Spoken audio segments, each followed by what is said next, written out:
Hello viewers and students, आपका आज की नई क्लास नई वीडियो में बहुत बहुत स्वागत है। ये क्लास पर्टिकुलरली आप फर्स्ट ईयर के बच्चों के लिए या फर्स्ट ईयर से रिलेटेड जो ज्योग्राफी के स्टूडेंट्स हैं हमारे, उनके लिए शुरू किया है। इससे पहले जो वीडियोस चल रही थी, जो चैप्टर्स चल रहे थे, वो थे बीए सेकेंड ईयर और इंटीग्रेटेड सेकेंड ईयर ज्योग्राफी के लिए, जो कि एमएलएसयू से भी रिगार्डिंग संबंधित जो स्टूडेंट है वो वीडियो देख सकते हैं। उनका सेम सिलेबस है और जो जीजीटीयू से संबंधित यूनिवर्सिटी वाले जो सेकेंड ईयर के बच्चे हैं वो उस वीडियो को देख सकते हैं। अब ये जो वीडियो कुछ चैप्टर जो आ रहे हैं उनमें एक प्लेलिस्ट अलग बना दूंगा मैं, जिसमें बीए फर्स्ट ईयर और इंटीग्रेटेड फर्स्ट ईयर की ज्योग्राफी के चैप्टर अब एक दो दिन में आते रहेंगे आपके पास। तो जो हमारे बच्चे नए जुड़े हैं, जो स्टूडेंट नए जुड़े हैं मेरे इस चैनल से, उनका बहुत बहुत स्वागत है। अब पहले आप देखो, अब आप 12th पास करके आए हो, ठीक है, और अब आपने कुछ बच्चे ऐसे हैं जो जिसने बीए में एडमिशन लिया है और कुछ बच्चे ऐसे हैं जिसने इंटीग्रेटेड में एडमिशन लिया है। उन दोनों का सिलेबस सेम रहेगा, ठीक है, उन दोनों का सिलेबस सेम रहेगा। तो उसका पहले अब आपको देखो 12th पास करके आए हो तो आपको नॉलेज थोड़ा बहुत तो होगा ही कि कैसा होता है ग्रेजुएशन में बीए फर्स्ट ईयर में। अब जिसने ज्योग्राफी लिए रखी है, 11-12 से ज्योग्राफी चलती आ रही है, उसको दिक्कत नहीं होगी इतनी, क्योंकि फर्स्ट ईयर में जो 11-12 में आप पढ़ के आते हो वही वापस दोहराया जाता है कुछ कुछ चैप्टर्स, ठीक है। तो अब आपको मैं पहले ये सोच रहा हूँ कि पहले आपको अंक बार बता देता हूँ कि किस तरह अंक का विभाजन होता है, कितनी यूनिट्स होती है, कितनी बुक्स होती है, बुक का नाम क्या है, उनमें क्या क्या पूछा जाएगा। यानी ये जो पूरी वीडियो है ये आपके अंक बार और BA first year plus integrated first year के सिलेबस के अकॉर्डिंग है। मेरा नाम इमरान खान पठान है, ठीक है। तो आप चैनल को सब्सक्राइब कर लेना, आगे आने वाली जो भी वीडियो होगी आपको सीधे आपके पास आ जाएगी, ठीक है। तो अब हम पहले ये देखते हैं कि ये बीए फर्स्ट ईयर तो लिखा हुआ है, ये जो अंक बार है ये बीए फर्स्ट ईयर के लिए, इसमें से 10 नंबर कम हो जाएंगे इंटीग्रेटेड के लिए, ठीक है। वो अलग क्यों होता है, उनका अंक बार जो अगली वीडियो आएगी मैं उसमें समझा दूंगा। ये पर्टिकुलर जो अंक बार है, यानी कि किस प्रकार आपके क्वेश्चन आएंगे, लघुतरात्मक कितने आएंगे, अति लघुतरात्मक कितने आएंगे, निबंधात्मक कितने आएंगे, उनमें क्वेश्चन कितने पूछे जाएंगे, कितने करने हैं और कितने नंबर का पेपर होता है, आपको ये बताने के लिए मैंने वीडियो बनाई। ये जो अंक बार है पर्टिकुलरली बीए यानी एकेडमी जो करते हैं उनके लिए है। इसके अलावा जो एक इंटीग्रेटेड का भी होता है वो उसमें 10 नंबर कम हो जाएंगे आपके, वो 60 नंबर का होता है, ये 70 नंबर का होता है। 30 नंबर आपके प्रैक्टिकल और 60 नंबर यानी टोटल मिला के 70 के 2 पेपर होंगे। कितने के कैसे होंगे, तो चलो स्टार्ट करते हैं, देखते हैं कि आपके कौन कौन से प्रश्न किस प्रकार से आएंगे। देखो पहला है प्रश्न का प्रकार, यानी किस प्रकार के आपके, ये कौन से ईयरली पेपर की बात हो रही है, ठीक है, वार्षिक पेपर की बात हो रही है, किसके लिए, बीए फर्स्ट ईयर के लिए। तो पहले देखो आप प्रश्नों के प्रकार कितने होंगे, 3 प्रकार होंगे। कुल प्रश्न, कुल किए जाने वाले प्रश्न और प्राप्तांक, ठीक है। ऑप्शनल होता है ना, ए और बी दे दिया, बीच में अथवा लिख दिया, तो यानी या तो ऊपर वाला कीजिए या नीचे वाला कीजिए, तो दोनों में से एक करना होता है। इस प्रकार से कुछ पैटर्न होता है यूनिवर्सिटी का। ये जीजीटीयू और एमएलएसयू दोनों का सेम है, किसके लिए, बीए फर्स्ट ईयर के लिए, ठीक है। तो आप कंफ्यूजन मत होइएगा कि सर हमारा तो एमएलएसयू में है या सर हमारा तो जीजीटीयू में। इन दोनों का तो मुझे आइडिया है कि इनमें यही सिलेबस है, और कोई अगर मेरा विद्यार्थी स्टूडेंट जो कोई और यूनिवर्सिटी से उनका भी यही सिलेबस है तो मुझे शेयर जरूर करना कमेंट बॉक्स में लिख के, ठीक है। तो हम देखते हैं अति लघुतरात्मक, यानी वो 1 लाइनर जो होते हैं कि यहां से यहां तक इसकी परिभाषा दीजिए, वो वाले क्वेश्चन 1 लाइनर कितने आएंगे, 10 प्रश्न पूछे जाएंगे। अति लघुतरात्मक प्रश्न, वेरी शॉर्ट, इंग्लिश में क्या बोलते हैं, वेरी शॉर्ट क्वेश्चंस, वो कितने पूछे जाएंगे, 10। वो 10 के 10 आपको करने हैं, उसमें अथवा का ऑप्शन नहीं मिलेगा। यानी कि ये हो गया पार्ट ए। 3 पार्ट मिलेंगे आपको ये क्वेश्चनों के, क्या 3 पार्ट। पार्ट ए में क्या मिलेगा आपको, अति लघुतरात्मक प्रश्न, प्रश्नों की संख्या कितनी होगी, 10, करने कितने हैं आपको, वो 10 के 10 करने हैं। यानी कि एक क्वेश्चन कितने नंबर का है, 2 नंबर का, 10 × 2, यह है प्रश्नों की संख्या, यह है अंक भार। यानी कि एक प्रश्न का कितना अंक मिलेगा आपको, 2। तो कुल प्राप्तांक कितने हो गए, अति लघुतरात्मक के 20 नंबर, यानी कुल अति लघुतरात्मक के 20 क्वेश्चन पूछे जाएंगे। आपकी बुक कितनी है, 2, first and second. First unit में फर्स्ट पेपर में कितनी यूनिट है, 5, सेकेंड यूनिट में कितनी यूनिट है, 5। यानी प्रत्येक पेपर को 5-5 यूनिट में विभाजित किया गया है। उन 5 यूनिट के आधार पर अति लघुतरात्मक, लघुतरात्मक और निबंधात्मक प्रश्न छाटे जाते हैं। वो ब्लूप्रिंट के आधार पर होता है। वो कैसे होता है, अगर आप वो भी मुझसे पूछेंगे तो वो भी मैं समझा दूंगा। ठीक है, ये समझ गए। अति लघुतरात्मक कितने प्रश्न पूछे जाएंगे? 10। कितने करने हैं आपको? 200 के 10 करने। एक प्रश्न करने पर आपको 2 अंक प्राप्त होंगे, यानी टोटल कर लिए तो आपने 20 अंक या 20 अंक। ठीक है, अगला आपका पार्ट आएगा, पार्ट बी सेकेंड नंबर का, वो आएगा लघुतरात्मक शॉर्ट क्वेश्चन। लघुतरात्मक शॉर्ट, थोड़े छोटे 4-5 लाइन के या एक पेज जितना जो लिखते हैं वो शॉर्ट क्वेश्चन के अंतर्गत आता है, लघुतरात्मक के अंतर्गत आता है। वो कितने क्वेश्चन आएंगे? 10। करने कितने हैं? 5। प्रत्येक का अंक कितना है? 4, यानी कि 5 चौक 20, यानी एक प्रश्न करने पर 4 अंक मिलेंगे। और ये 5 जो क्वेश्चन होंगे ये 5 यूनिट से संबंधित होंगे अलग अलग। ठीक है, मतलब क्वेश्चन तो 10 होंगे, जैसे कि ये 10 से क्वेश्चन है तो प्रत्येक यूनिट से लगभग 2 क्वेश्चन उठाए जाते हैं। प्रत्येक यूनिट से कितने क्वेश्चन उठाए जाते हैं? 2। आपको करने कितने होते हैं? 10 में से 5। ठीक है, और इनका टोटल अंक बार कितना हो गया? 5 चौक 20, यानी एक प्रश्न करने पर लघुतरात्मक आपको 4 अंक प्राप्त होंगे। 4 कर लिए, 5 कर लिए आपने तो 5 चौक 20, 20 अंक किसके? लघुतरात्मक के। लघुतरात्मक के फिर आता है निबंधात्मक प्रश्न। 5 यूनिट से 5 निबंधात्मक प्रश्न पूछे जाते हैं। पूछे कितने जाते हैं? 5। अब उनमें से करने कितने होते हैं? 2। पूछे कितने जाते हैं? 5। करने कितने होते हैं? 2। अभी बीच में शायद कंफ्यूजन हुआ था कि 5 प्रश्न है, करने 3 है। अभी ये आ रहा है वापिस कि 5 प्रश्न है, करने 2 है। ये जो अगर लास्ट में कोई अपडेट यूनिवर्सिटी देती है इस निबंधात्मक प्रश्न से, तो मैं आपको बता दूंगा कि आपको 3 प्रश्न आएंगे या 2। अगर 3 आएंगे तो 10 नंबर का एक क्वेश्चन, अगर 2 आएंगे तो 15 नंबर का एक क्वेश्चन। ये आप अच्छे से जानते हैं। यानी कुल प्राप्तांक कितने होंगे निबंधात्मक के? 30। तो 15 दूनी 30, यानी एक क्वेश्चन निबंधात्मक का कितने नंबर का? 15 नंबर का होता है। और आपके टोटल अगर मैं ये गिनूं 20 प्लस 30 तो कितने अंक हो गए? यानी एक पेपर में जो रिटन एग्जाम है फर्स्ट उसका 70 नंबर और पेपर सेकंड का भी 70 नंबर, यानी 70 140 नंबर तो ये होगा रिटन एग्जाम की। और 60 नंबर का क्या होता है आपका? प्रैक्टिकल, वाइवा प्लस सभी उसके अंतर्गत आ जाता है।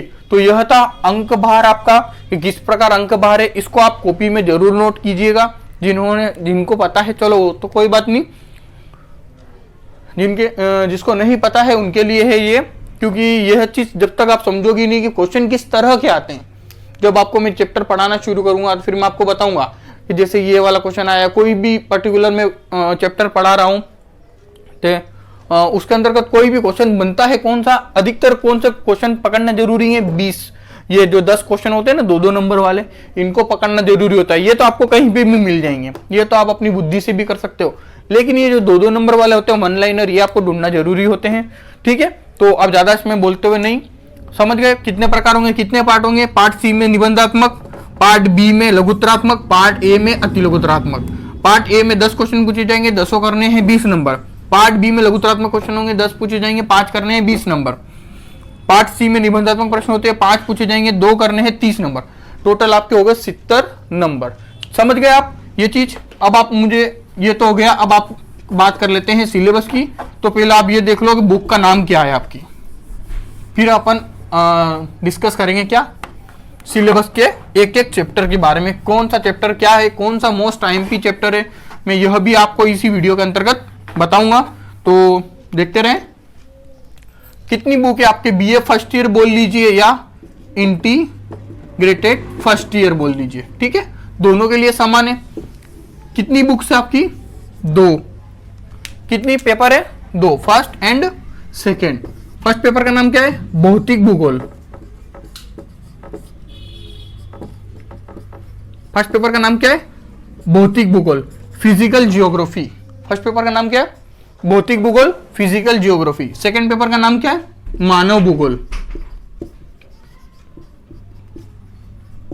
सेकेंड पेपर का नाम क्या है? मानव भूगोल, ह्यूमन जियोग्राफी। और ये हो गया फिजिकल जियोग्राफी पीजी। ठीक है, तो मुख्य रूप से जो आपका, अगर मैं यह पूछूं जैसे कि अगर बीए फर्स्ट ईयर के सिलेबस को देखें या पेपर को देखें तो जियोग्राफी जो है मुख्य रूप से कितने भागों में विभाजित है या ज्योग्राफी को कितने भागों में बांटा गया है, तो मुख्य रूप से 2 ही भागों में बांटा गया है। कौन कौन सा? भौतिक भूगोल और मानव भूगोल। फिर इनकी जो अलग अलग उप शाखाएं हैं, अलग अलग जो उप शाखाएं हैं उनके द्वारा ही अन्य विज्ञानों या भूगोलों का अध्ययन किया जाता है। आर्थिक भूगोल हो गया, जैसे कि मानव भूगोल के अंतर्गत आता है, जो कि आपके सेकेंड ईयर के अंतर्गत आएगा। ठीक है, फिर ये तो हो गया फर्स्ट ईयर का। सेकेंड ईयर का होता है विश्व का प्रादेशिक भूगोल प्लस अर्थ व्यवस्था एवं संसाधन। थर्ड ईयर में आता है आपका इंडियन ज्योग्राफी एंड जो राजस्थान की ज्योग्राफी। ठीक है, तो ये आपका थर्ड ईयर का होता है। अगर आपका बेस यहाँ पर क्लियर नहीं होता है, यानी कि फर्स्ट ईयर में अगर आप इन दोनों को सही से नहीं पढ़ पाते हैं तो सेकेंड ईयर और थर्ड ईयर में आप अच्छे से नंबर नहीं प्राप्त कर सकते हैं। तो चलो देखते हैं, पहले यहाँ से शुरू करते हैं भौतिक भूगोल से इसका सिलेबस।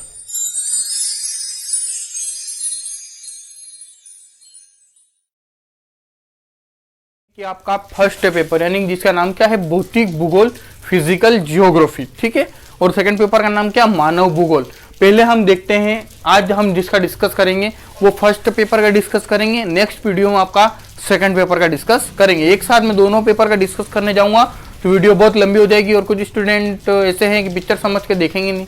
ठीक है, तो इसलिए यही ठीक रहेगा कि अलग अलग 2 पार्ट में विभाजित कर दूं ताकि आपको अगली बार देखने में भी दिक्कत नहीं हो। सबसे पहले यह नोट कर लीजिएगा कि भविष्य में भी आपके काम आएगा कि सबसे पहले आपको क्या समझना चाहिए, उसका सिलेबस। कोई भी चीज़ आप पढ़ने जा रहे हैं, नया एडमिशन लिया है, आप जो आ रहे हैं सब स्टूडेंट फर्स्ट ईयर वाले, ये सभी नए स्टूडेंट ही हैं। एक स्कूल लेवल से कॉलेज लेवल में आपने दाखिला लिया है। ठीक है, तो उसको समझिए कि किस किस तरह से आपको नया नो नॉलेज विदाउट कॉलेज कहा जाता है। क्यों कहा जाता है, कुछ बात तो होगी कॉलेज में इसलिए। ठीक है, परिपक्वता का काल भी होता है कॉलेज। तो देखें, आज हम डिस्कस करेंगे भौतिक भूगोल यानी पेपर फर्स्ट। कितनी यूनिट है आपकी, 5 यूनिट। किस प्रकार क्वेश्चन आएंगे वो मैंने समझा दिए हैं। ठीक है, तो अब देखते हैं यूनिट पहली, उसमें क्या पूछा जाएगा। मैं इसी के अंतर्गत आपको मोस्ट टाइम भी चैप्टर भी बताऊंगा जो आपके परीक्षा के लिए बहुत महत्वपूर्ण होते हैं। तो यूनिट फर्स्ट देखते हैं, ये किस क्लास के लिए, BA first year plus integrated first year, दोनों के लिए सेम है। क्या है, जियोग्राफी। ठीक है ना, चलो स्टार्ट करते हैं। यूनिट फर्स्ट, चैप्टर कितने, 1 2 3 4 चैप्टर। ठीक है ना, तो भौतिक भूगोल की परिभाषा यानी कि जो हमारा भौतिक भूगोल है उसकी परिभाषा क्या है, किसे कहते हैं भौतिक भूगोल, किन किन विद्वानों ने क्या क्या परिभाषा दी है। लगभग 4 से 5 विद्वानों की परिभाषा आपको याद होनी चाहिए, क्योंकि कई कई एग्जाम में एग्जामिनर का मूड हो जाता है तो वो एक परिभाषा पूछ लेता है नाम सहित। क्या पूछ लेता है, उसके नाम सहित इसके द्वारा दी गई परिभाषा का उल्लेख कीजिए। तो इसलिए आपको भौतिक भूगोल की परिभाषा को अच्छे से याद होना चाहिए। लगभग मैं 4 से 5 लिखवाऊंगा आपको, उसमें से 1 2 आप अच्छे से रट लेना। ठीक है, अगला इसी के अंदर है विषय क्षेत्र तथा विकास, यानी कि भौतिक भूगोल का विषय क्षेत्र। कौन कौन से विषय के अंतर्गत आते हैं, कौन कौन से विषय से संबंधित है, अर्थशास्त्र है, समाजशास्त्र है, राजनीति विज्ञान है, क्या इनका भी भौतिक भूगोल से संबंध है तो किस प्रकार है, उसका अध्ययन किसके अंतर्गत करेंगे हम, इसके विषय क्षेत्र से। फिर आता है इसका विकास या डेवलपमेंट, कि किस प्रकार से भौतिक भूगोल का विकास हुआ है। पहले भूगोल को भी अन्य शाखाओं के अंतर्गत एकत्रित किया जाता था, फिर भूगोल अलग शाखा के रूप में विकसित हुआ, फिर भूगोल के भी उपभाग बने जैसे भौतिक भूगोल और मानव भूगोल, फिर उनके भी उपभाग बने। तो किस प्रकार इस भौतिक भूगोल का विकास हुआ है उसी का अध्ययन हम इसके अंतर्गत करेंगे। अगला देखते हैं सेकंड चैप्टर। आपका सेकंड चैप्टर क्या कहता है, पृथ्वी की उत्पत्ति। पृथ्वी की उत्पत्ति से संबंधित, यानी कि किस प्रकार पृथ्वी की उत्पत्ति हुई है। हमारा जो सौर मंडल है,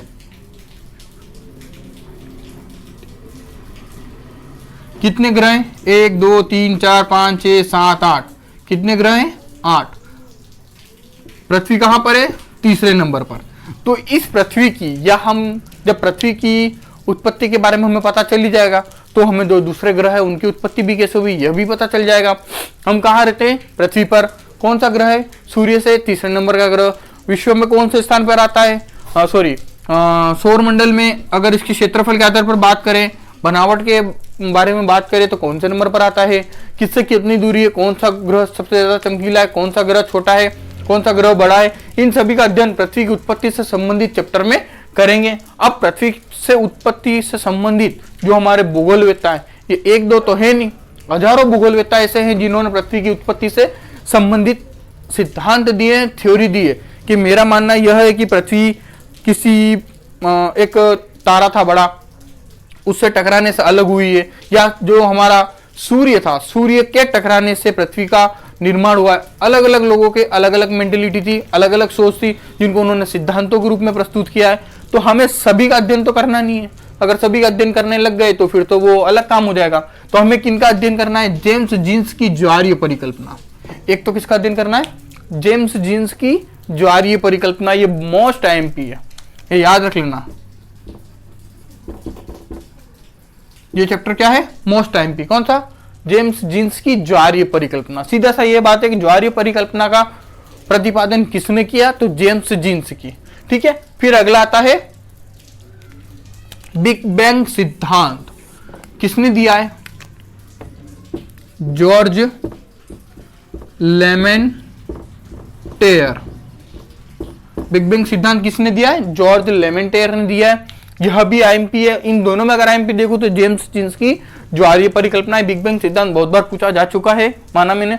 बिग बैंग सिद्धांत आप 12वीं में पढ़ के आए होंगे कि एक तारे का दूसरे तारे से टकराने से या एक ग्रह का दूसरे ग्रह से टकराने से एक विस्फोट हुआ। विस्फोट में जो कण, जो धूल कण थे, जो दूसरे अवशेष भाग थे, वो उसी के परिक्रमा करने लग गए। फिर परिक्रमा करते करते वो एक गोलीय आकार में परिवर्तित हो गए। फिर वो परिक्रमा चलती रही और इसी प्रकार घर्षण, अपर्दन और इसके कारण पृथ्वी और अन्य 8 ग्रहों की उत्पत्ति हुई। एक और ग्रह था हमारा लास्ट वाला 9वें नंबर का, उसको 2012 के अनुसार ग्रहों की श्रेणी से बाहर कर दिया गया है। उन सभी का जिक्र हम इसी चैप्टर के अंतर्गत करेंगे। तो पृथ्वी की उत्पत्ति संबंधित 2 परिकल्पनाएं आपको याद रखनी है। जेम्स जीन्स की ज्वारीय परिकल्पना प्लस बिग बैंग सिद्धांत, जो किसके द्वारा दिया गया?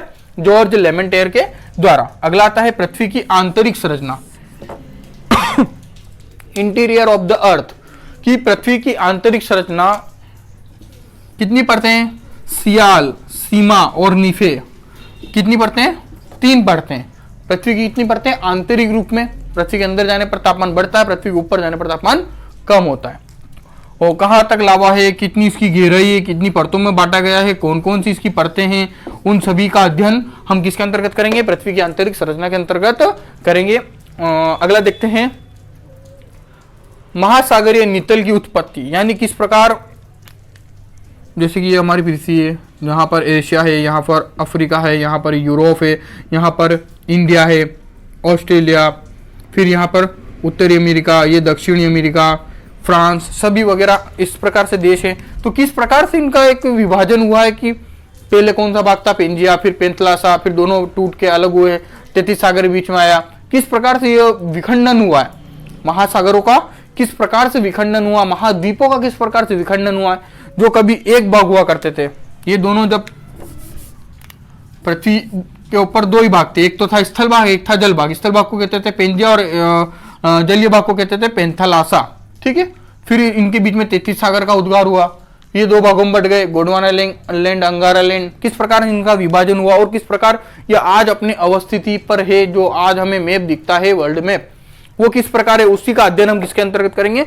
महासागरीय नितल की उत्पत्ति या महासागरों का विकास। ठीक है। इसमें किसका पढ़ना है? वेगनर का महाद्वीपीय प्रवाह सिद्धांत।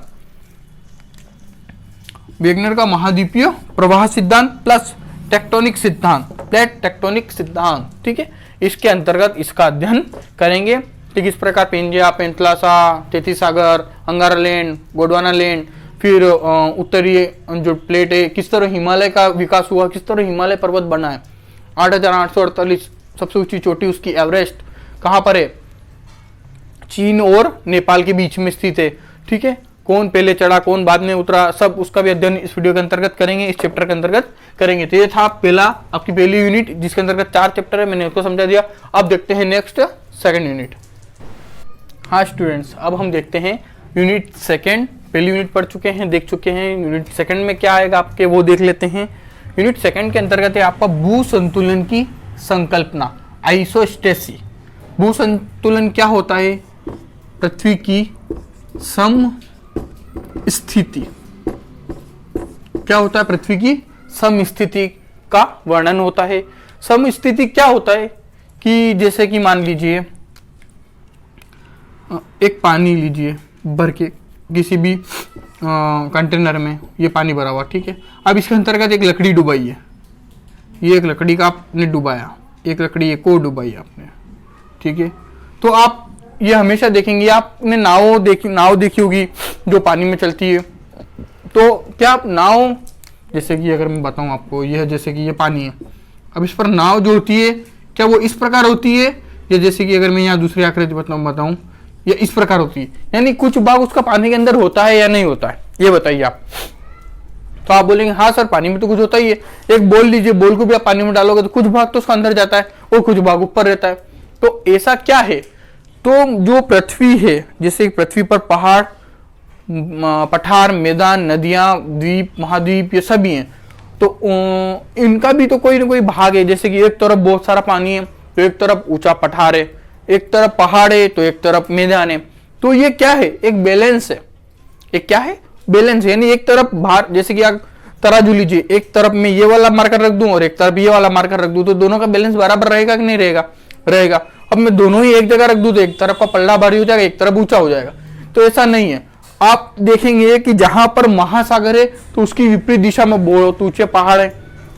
तो पृथ्वी क्या अपना बैलेंस लेके चलती है, सम स्थिति लेके चलती है, भू संतुलन लेके चलता है। क्या? पृथ्वी अपना संतुलन लेके चलती है, तो यह टिकी हुई और बराबर घूर्णन गति करती रहती है। तो इसके द्वारा किनके द्वारा यह परिकल्पना दी गई है? भू संतुलन की परिकल्पना जॉर्ज एरी और प्राट की संकल्पना। उनका मत यह है कि आप एक कंटेनर लीजिए, उसमें पानी भरिए, उसमें लकड़ी के जो स्क्वायर कटे होते हैं, आयत कटे होते हैं, उनको डालिए। तो आप देखेंगे कि कुछ भाग ऊपर रहता है और अधिक भाग नीचे होता है। तो प्राट महोदय का यह कहना है कि जो भी वस्तु है अगर वो पानी में है तो उसका 9% भाग पानी में होगा और बाकी बचा भाग ऊपर होगा।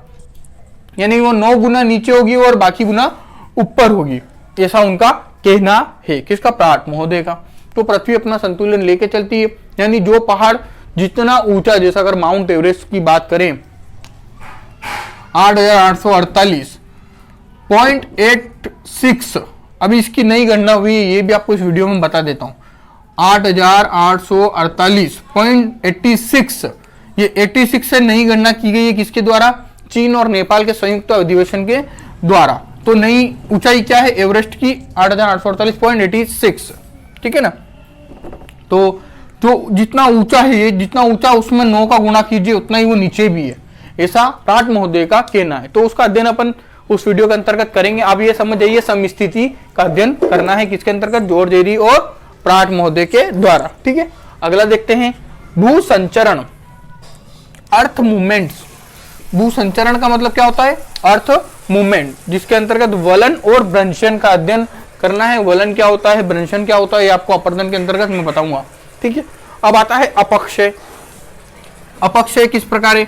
भौतिक, रासायनिक और प्राणी वर्गीय, 3 प्रकार का अपक्षय होता है। ये अपक्षय भी क्या होता है आपको वीडियो के अंतर्गत ही मैं अच्छे से समझा सकता हूँ। तो जब भी वीडियो आएगी तो आप उसके अंतर्गत देख लीजिएगा। तो 3 प्रकार का अपक्षय हमको पढ़ना है, भौतिक, रासायनिक और प्राणी वर्गीय। अगला है अपवाह प्रतिरूप, अपवाह प्रतिरूप तथा अपर्दन चक्र। अपवाह प्रतिरूप क्या होता है? अपवाह शब्द आपने पहले भी सुना होगा। क्या होता है? नदी अपना जो जल लेके चलती है तो ये एक दिशा में चलती है, तो यही क्या कहलाता है? अपवाह। अब प्रतिरूप क्या होता है? ये किस प्रकार की आकृति बनाती है? प्रतिरूप क्या होता है? आकृति। किस प्रकार की आकृति बना रही नदी बहते हुए, तो होता है अपवाह प्रतिरूप। पादपाकार होती है, अलग अलग बहुत सारे हैं, उसमें आईएमपी जो होंगे मैं आपको पढ़ा दूंगा, बता दूंगा। अपर्दन चक्र, अपर्दन चक्र क्या होता है वो भी मैं आपको इस वीडियो के अंतर्गत बताऊंगा। किसके द्वारा दिया गया अपर्दन चक्र? 2 महोदय हैं, डेविस और पेंग का अपर्दन चक्र हमें पढ़ना है, ठीक है। अगला लास्ट चैप्टर है यूनिट सेकंड का स्थलाकृतियां। अपर्दन अपवाद प्रतिरूप तो नदियों द्वारा बनता है। अब स्थलाकृतियां अपर्दन के द्वारा बनती है। स्थलाकृतियां अपर्दन अपक्षय के द्वारा बनती है। वायु भी हो सकती है, जल भी हो सकता है उसमें।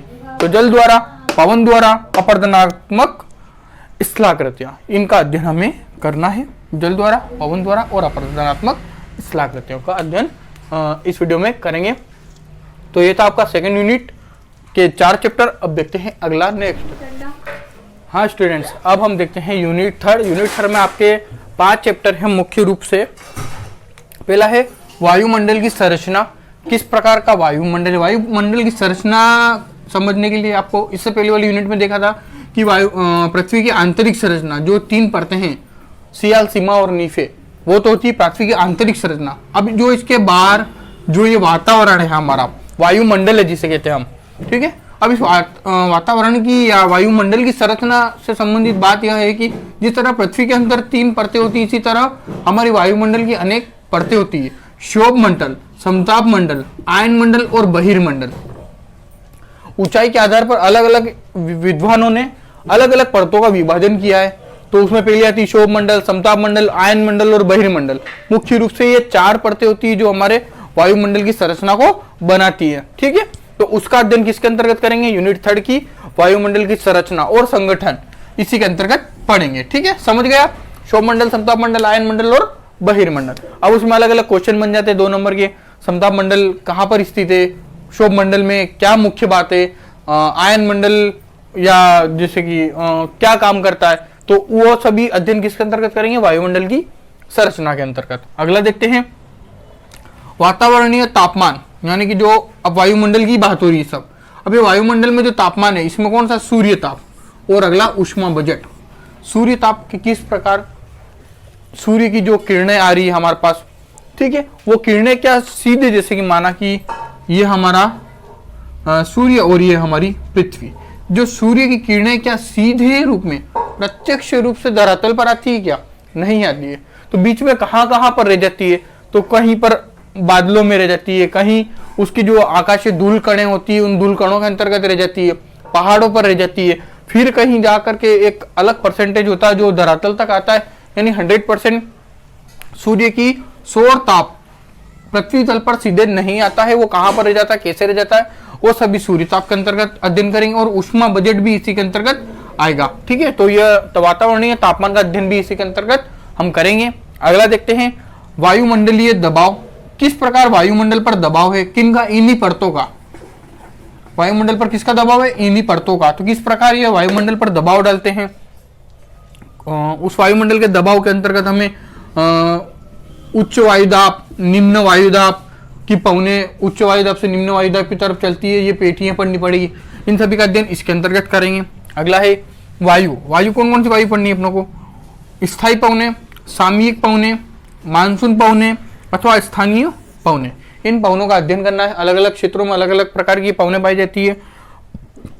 वो पृथ्वी के अक्षांशों को पर निर्धारित करती है कि 0 डिग्री से 23.5 डिग्री के मध्य ये वाली पौने पाई जाती है, इसके अंतर्गत ये वाली पौने पाई जाती है। तो जो अलग अलग पौनों का विभाजन है वो अक्षांश के आधार पर किया गया है। तो उसमें स्थायी पौने, सामयिक पौने, मानसून पौने और स्थानीय पौने पढ़ना है। तो अगला और लास्ट रह जाता है आपका जेट स्ट्रीम। जेट स्ट्रीम एक प्रकार की वायु धारा है जो कि क्षोभ मंडल में ही चलती है, ठीक है। और ये इतनी तीव्र होती है, इसका जेट स्ट्रीम इसलिए नाम रखा गया है कि यह इतनी तीव्र होती है कि जैसे कि मान लीजिए यहाँ पर ये पौने भी प्रवाहित हो रही है वायुमंडल में, ठीक है। और यहाँ पर एक प्लेन उड़ रहा है, ठीक है, एक प्लेन उड़ रहा है। इस प्लेन का इंजन बंद भी कर दिया जाए तो भी यह प्लेन आराम से आगे गतिमान हो सकता है, इतनी तीव्र ये जेट स्ट्रीम होती है। तो इन सभी का अध्ययन यूनिट 3 के अंतर्गत करेंगे। अब देखते हैं यूनिट 4। हाँ स्टूडेंट्स, अब हम देखते हैं 4th यूनिट के अंतर्गत आपके सिलेबस के क्या क्या है। हवाओं का वर्गीकरण, यानी कौन कौन सी हवाएं हैं, मुख्य रूप से कौन कौन सी आपके सिलेबस के अकॉर्डिंग दी गई है, उनका वर्गीकरण इसी के अंतर्गत करेंगे। फिर आता है वाताग्रह। अब हवाओं के वर्गीकरण के अंतर्गत 2 आती है, गर्म पवने और ठंडी पवने, ठीक है। इन दोनों का अध्ययन करेंगे। मुख्य मुख्य जो हैं विश्व आधारित गर्म एवं ठंडी पवनें, उनका अध्ययन करेंगे। तो ये होता है हवाओं का वर्गीकरण। अगला है वाताग्रह। वाताग्रह का वर्गीकरण। वाताग्रह क्या होता है, सिंपल शॉर्ट समझा देता हूँ। जिस तरह मैंने अभी बताया कि हवाओं का वर्गीकरण या वायु का या पवनों का वर्गीकरण हम देखें तो दो होता है, गर्म एवं ठंडी पवनें। जब यही दो विपरीत स्वभाव वाली, क्या बोलते हैं, दो विपरीत स्वभाव वाली पवनें जब आपस में एक जगह मिलती है उस स्थान को क्या कहा जाता है, वाताग्रह। यानी कि एक तरफ से ठंडी पवन और एक तरफ से गर्म पवन आके जिस स्थान पर मिलती है उसको क्या बोला जाता है, वाताग्रह। क्या बोला जाता है, वाताग्रह। या दो विपरीत स्वभाव वाली पवनें जिस स्थान पर मिलती है उसे वाताग्रह बोलते हैं। यहां बोल सकते हैं ठंडी एवं गर्म पवनें जिस स्थान पर मिलती है उसे वाताग्रह कहते हैं। और वाताग्रह का वर्गीकरण अलग अलग प्रकार का है, उसका अध्ययन इस वीडियो के अंतर्गत करेंगे। ठीक है, तो अगला देखते हैं चक्रवात, साइक्लोन इंग्लिश में बोला जाता है।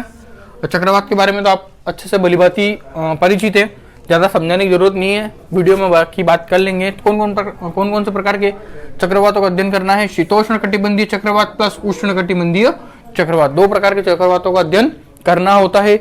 इसमें जो मुख्य बातें हैं वो दो हैं, उष्ण और शीतोष्ण कटिबंधीय चक्रवात। फिर आता है एक और इसी के अंतर्गत प्रति चक्रवात, एंटी साइक्लोन। ठीक है ना, एंटी साइक्लोन या प्रति चक्रवात जो कि चक्रवात के विपरीत होते हैं। अब कौन कौन सी विशेषता होती है तो दोनों का वर्गीकरण अपन जब इसकी चैप्टर पढ़ेंगे तब उसके अंतर्गत कर लेंगे। अब मैंने बोला था आपको, देखो मैं हर चैप्टर में बता रहा हूं कि आईएमपी कौन कौन से। देखो एक तो ये वाला, ये आईएमपी है, और एक ये जो आप अगला पढ़ रहे हैं कोपेन का जलवायु वर्गीकरण, ये भी मोस्ट आईएमपी है। ये दो चैप्टर इस यूनिट के अंतर्गत मोस्ट आईएमपी है। कोपेन का जलवायु वर्गीकरण, AW, BSHW, AWS, EWS, इस प्रकार के जो अंग्रेजी अक्षरों के आधार पर कोपेन महोदय ने वनस्पति को अपना आधार मानकर, किसको, वनस्पति को आधार मानकर के जलवायु का वर्गीकरण किया है कोपेन महोदय ने। नाम ही कोपेन है इसलिए कोपेन का जलवायु वर्गीकरण। तो अलग अलग अंग्रेजी अक्षर A, B, C, D वगैरह यूज करके उसने जलवायु का वर्गीकरण किया, अलग अलग नामों से पुकारा अलग अलग क्षेत्रों को, किसके आधार पर, वनस्पति के आधार पर। तो इसका अध्ययन इसी वीडियो के उसी जब चैप्टर हम पढ़ेंगे तब करेंगे। तो ये था 4th यूनिट के 5 चैप्टर। अगला देखते हैं 5th लास्ट यूनिट। हाँ स्टूडेंट, लास्ट और आखिरी आपकी यूनिट रह जाती है 5वीं यूनिट के अंतर्गत क्या है देखते हैं। महासागर नितल के उच्चावच, हिंद महासागर का नितल के उच्चावच। देखो महासागरीय नितल के उच्चावच, जिसमें हिंद महासागर के नितल के उच्चावच पढ़ने। उच्चावच क्या होते हैं, पर्वत, पठार, मैदान, घाटी, ये सभी क्या कहलाते हैं, उच्चावच कहलाते हैं। यहाँ की हिंद महासागर में स्थित स्थलाकृतियां हैं, जो जलीय आकृतियां हैं, उनका अध्ययन हमें इसके अंतर्गत करना है। ठीक है, अगला देखते हैं महासागरीय तापमान का वितरण और सागरीय लवणता, कि महासागरों में किस प्रकार, कौन सा महासागर में ज्यादा तापमान है, कौन सा महासागर में कम तापमान है, कौन सा महासागर सबसे बड़ा है, कौन सा महासागर सबसे गहरा है। जैसे कि बताऊं, सबसे बड़ा महासागर कौन सा है, तो प्रशांत महासागर। सबसे छोटा महासागर कौन सा है, तो आर्कटिक महासागर। ठीक है, तो इस प्रकार अलग अलग उसका अध्ययन करेंगे। सागरीय लवणता, कौन सा महासागर में सर्वाधिक लवणता यानी खारेपन की मात्रा ज्यादा है, कौन सा हानिकारक है, उसका अध्ययन इस पेपर के अंतर्गत, इस यूनिट के अंतर्गत करेंगे। अगला है सागरीय धाराएं, यानी महासागरीय धाराएं, जो महासागर में उत्पन्न होती है धाराएं, उन धाराओं में कौन से दो महासागरों का अध्ययन करना है, एक तो आंध्र महासागर और एक प्रशांत महासागर। दोनों के बारे में बता देता हूँ। प्रशांत महासागर विश्व का सबसे बड़ा प्रशांत महासागर है, विश्व का सबसे गहरा प्रशांत महासागर है। और जो आंध्र महासागर, ये कहाँ पर स्थित है, देखो प्रशांत महासागर तो वर्ल्ड के मैप पे आपको, जैसे कि यहाँ पर और ये यहाँ पर दोनों ओर प्रशांत महासागर फैला हुआ है। और आंध्र महासागर कहाँ पर है, अगर मैं बताऊं आपको,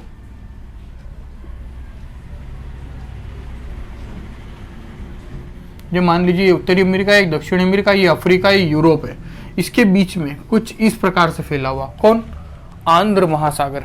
ठीक है, आंध्र महासागर की आकृति कैसी है, एस आकार की। आंध्र महासागर की आकृति कैसी, एस आकार की। और एक और होता है एम आकार की, आकृति वाला महासागर, वो कौन सा है? हिंद महासागर, ठीक है ना, वो है हिंद महासागर।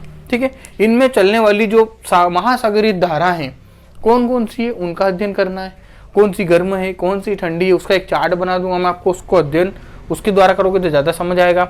बस शर्त यह है कि आप मेरी वीडियो को पूरा देखें तो ज़्यादा समझ आएगा, स्किप करके देखोगे तो समझ नहीं आएगा। और जो चीज़ समझ नहीं आती वो आप कमेंट में बेशक पूछ सकते हैं, कोई दिक्कत नहीं है। और इससे संबंधित आपको PDF भी अलाउ की जाएगी। 1 यूनिट होने के बाद में आपका टेस्ट पेपर लिया जाएगा, तो ऐसा नहीं कि आप बीच में गैप करते रहें तो बाद में आप पर बोझ पड़ जाएगा। सुबह शाम दोनों टाइम खाना खाते होगे, अलग अलग ही खाते हो, एक साथ खाने जाओगे तो दोनों टाइम पे एक बार में तो खा नहीं सकते, तो इसलिए अलग अलग टाइम पे अलग अलग ही पढ़ोगे तो बेहतर रहेगा। अगला है ज्वार भाटा टाइड। ज्वार भाटा प्रकार, यानी ज्वार भाटा कौन कौन से प्रकार होते हैं, ज्वार की उत्पत्ति किस प्रकार होती है और इसकी परिकल्पनाएं कौन कौन सी है। ठीक है, तो उसका अध्ययन करेंगे। एक दिन में कितनी बार ज्वार आता है, दोनों ज्वार के बीच में अंतर कितना होता है, कौन सा ज्वार अधिक ऊंचा होता है, कौन सा ज्वार निम्न होता है, कौन सा कब दिखाई देता है, कौन सा कब आता है, कौन कहाँ पर सर्वाधिक ज्वार भाटा आता है, ज्वार भाटा कहते किसको है, इस सभी का अध्ययन किसके अंतर्गत करेंगे, इस यूनिट के अंतर्गत करेंगे। उसकी उत्पत्ति किस प्रकार होती है, चंद्रमा के और पृथ्वी के गुरुत्वाकर्षण बल, चंद्रमा और सूर्य के गुरुत्वाकर्षण बल से ज्वार भाटा की उत्पत्ति होती है। यानी कि सीधी सी भाषा में कहूँ तो जल का चंद्रमा और सूर्य की आकर्षण शक्ति के कारण ऊपर उठ जाना ज्वार कहलाता है, फिर पृथ्वी की गुरुत्वाकर्षण शक्ति के कारण उसका वापिस नीचे आ जाना पुनः, वो भाटा कहलाता है। तो यह प्रक्रिया बार बार होती रहती है, इसलिए इसको ज्वार भाटा के नाम से जाना जाता है। उत्पत्तियों की परिकल्पना कौन कौन सी है उसका अध्ययन भी इसके अंतर्गत करेंगे। अगला और लास्ट आता है प्रवाल भित्तियां। मूंगा द्वीप नाम सुना होगा आपने, मूंगा द्वीप। मूंगा द्वीप यानी ये प्रवाल भित्तियां एक प्रकार का जीव होता है जो कहां पर पनपते, सागरों में या महासागरों में। इनका कुछ यूं है कि आकृति में तो ये बहुत छोटे होते हैं पर संख्या में बहुत ज्यादा होते हैं। तो एक मूंगा के ऊपर दूसरे मूंगा के बैठता रहता है और मरता रहता है, बैठता रहता है और मरता रहता है। तो जब ये जल से कुछ ऊपर उठ जाता है ये बाघ, जैसे कि मान लीजिए यहाँ से तने से शुरू हुआ ये महासागरीय जल से शुरू हुआ, यहाँ से बनना ये, फिर एक के ऊपर एक के ऊपर एक के ऊपर एक आते गए। तो अब ये वाला जो भाग है ये तो ऊपर उठ गया ना, तो ये द्वीप का आकृति ले लेता। द्वीप किसे कहते हैं, द्वीप किसे कहते हैं जिसके 4 ओर जल हो। प्रायद्वीप किसे कहते हैं जिसके 3 ओर जल हो। ठीक है ना, जैसे भारत का प्रायद्वीपीय पठार है जो कि 3 ओर जल से घिरा हुआ। कौन कौन से, हिंद महासागर, बंगाल की खाड़ी और अरब सागर 3 ओर से घिरा हुआ है। और जो द्वीप किसे कहते हैं जो 4 ओर से जल से घिरा होता है। तो जब ये मूंगा जब जल से ऊपर स्थल रूप में ऊपर दिखने लग जाता है तो इसे मूंगा द्वीप के नाम से जाना जाता है। प्रवाल भित्तियों द्वारा निर्मित होता है। तो भारत में मूंगा द्वीप यह प्रवाल भित्ति से निर्मित द्वीप कहाँ है, जैसे भी मैंने बताया आपको। यहाँ पर तो हिंद महासागर, यहाँ पर बंगाल की खाड़ी और यहाँ पर क्या है अरब सागर। और अरब सागर में ही क्या है लक्षद्वीप। लक्षद्वीप किससे निर्मित है, मूंगा द्वीप या क्या कह सकते हैं हम प्रवाल भित्ति से निर्मित द्वीप है लक्षद्वीप। और यहाँ पर कौन सा द्वीप हमारा, अंडमान और निकोबार। ठीक है ना, समझ गए। तो ये प्रवाल भित्ति का विकास की दशा है, यानी इनको विकसित होने के लिए क्या क्या चाहिए, कितना पानी चाहिए, कितना मतलब कितना क्षारीय पानी चाहिए, कितना इनको क्या कहते हैं वो सूर्य की रोशनी चाहिए, ये सूर्य की ऊर्जा। ये कब मरते हैं, जब इनको सूर्य की ऊर्जा नहीं मिल पाती है। मूंगा कब मरता है, जब इसको सूर्य की रोशनी पर्याप्त मात्रा में नहीं मिल पाती। कितने प्रकार के होते हैं, प्रवाल भित्तियों की उत्पत्ति किस प्रकार होती है, ये मोस्ट एमपी है, एक ये मोस्ट एमपी है।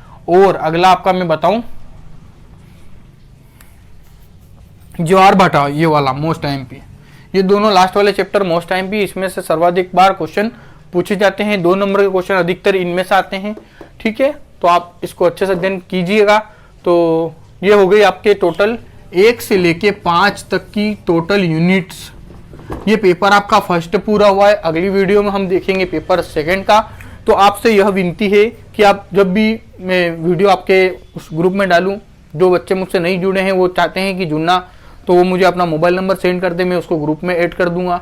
जिनको नोट चाहिए वो मुझे कमेंट कर सकते हैं, मैं उनको नोट्स प्रोवाइड करा दूंगा। डिजिटल फॉर्मेट पे टाइप हो गया था मेरा नोट्स तो बस आपको इसी तरह जब अगली वीडियो आए तो आप उसको पूरी देखा करें, समझा करें, चैनल को सब्सक्राइब करें, वीडियो को लाइक करें। मिलते हैं इसी प्रकार की नेक्स्ट वीडियो में। इससे संबंधित फर्स्ट ईयर की वीडियो भी आती रहेगी। उसका मैं एक अलग ग्रुप बना दूंगा, उसमें आप उस वीडियो को देख सकते हैं। ठीक है, तो थैंक्स फॉर वॉचिंग। मिलते हैं इसकी नेक्स्ट वीडियो में।